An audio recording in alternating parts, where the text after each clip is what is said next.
Hey you guys, one more video up here from the fish hatchery, and fish hatcheries are pretty much done. They haven't started to let fish go.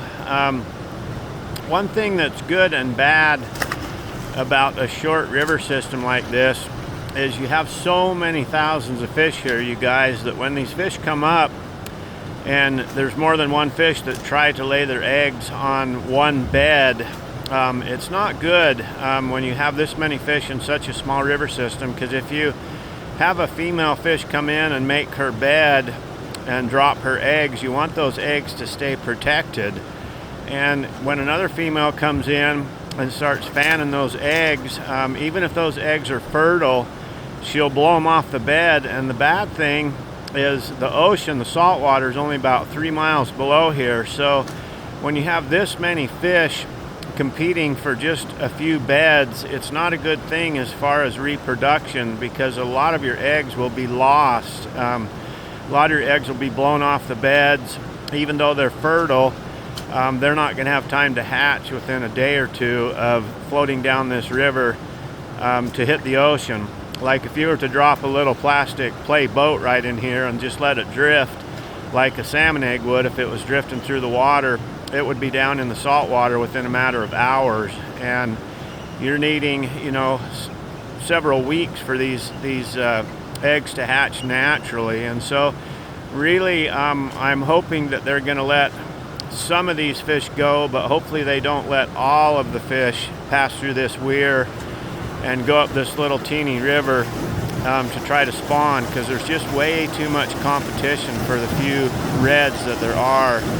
So really a perfect management would be to, in my opinion, you guys, this is all my opinion, I'm by far not a biologist by any means, but I've watched it my whole entire life, and I've watched too many hens coming in competing for the same bed, and then the male will come in and sperm them, and then another female will move in and she'll blow the eggs off the bed, and then they'll go adrift. And the trout love it because they're getting food, so it's kind of a good and bad situation. It's good for a lot of fish, but it's not so good for the reproduction of the salmon. Kind of makes sense when you get one red where you've got 10 different salmon laying their eggs, and an average about 3,000 to 5,000 eggs per fish, and you get one fish coming in dropping 5,000 eggs, 4,000 eggs, and then you get another fish come in and blow those 4,000 eggs out, lay her 4,000, then another male fish comes in, fertilizes those, and another female comes in, blows those eggs out, and eventually all those eggs and that whole future generation of any of those fish having a chance of survival is not that good. So really, management on some of these rivers that have tremendous runs like this one, it's a good thing to have this many fish, and it's a great thing to have the hatchery here because they get their quota of eggs. But as far as wild reproduction, in my opinion, it's not the best thing, because a lot of your eggs are a total loss because there's just too many fish. And that's a good problem to have, is too many fish. But as far as being managed to where these fish are more spread out so that they each have their own bed and their eggs have a better chance of a wild survival rate, in my opinion, is a better way to manage the fishery than to let 10,000 fish compete for 100 yards of river where there might only be 50 beds and 50 to 100 fish waiting to get on each bed. So there's a lot of management to managing fisheries. Back in Utah, we managed the cutthroat fisheries, and the cutthroats would come up and they would actually sit on the same red several years in a row, but it would just be one hen and one buck. They wouldn't be like the thick salmon here where you might have 50 hens that want the same bed and 50 bucks that want to have the same bed. So there's a real fine line with management, guys, and it's very interesting to try to figure this stuff out.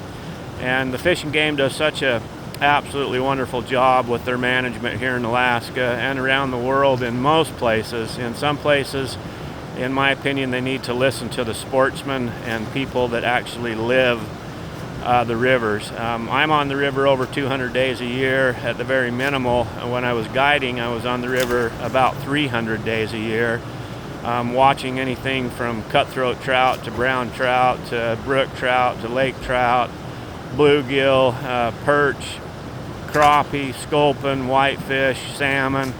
And it's interesting when you spend that many hours on the river. You don't have a college degree, but you have what you call a bucket college degree. And it's super valuable information. But it's tough to talk to people when you don't have a formal education. So basically it's just my opinion, guys. Like I say, I have no formal education besides living pretty much the wild outdoors my entire life. But I wanted to share that with you guys, that sometimes too many fish is not a good thing, especially in a wild place like this where there's only so much river and the rivers are so short. There's only so many beds for too many fish. So the fish hatchery does a wonderful job here getting the eggs and making these big runs happen. This is probably the biggest run on this island, is on this river. But a lot of the wild fish, they just don't have a chance. So it's a good thing that the Fish and Game manages their fisheries so well to keep the hatchery fish strong and the runs strong, and still have a fair, chance at some of these wild fish succeeding and prolonging their future generation for the salmon. Anyway, you guys, just an interesting thought I wanted to share with you guys, and I hope you guys have an awesome day, and sending you guys a great big huge smile from here just below the fish hatchery on Prince of Wales Island. You guys have an awesome day, and stay safe out there, and bless all you guys, and have a nice day. Okay, see you guys. All right, bye.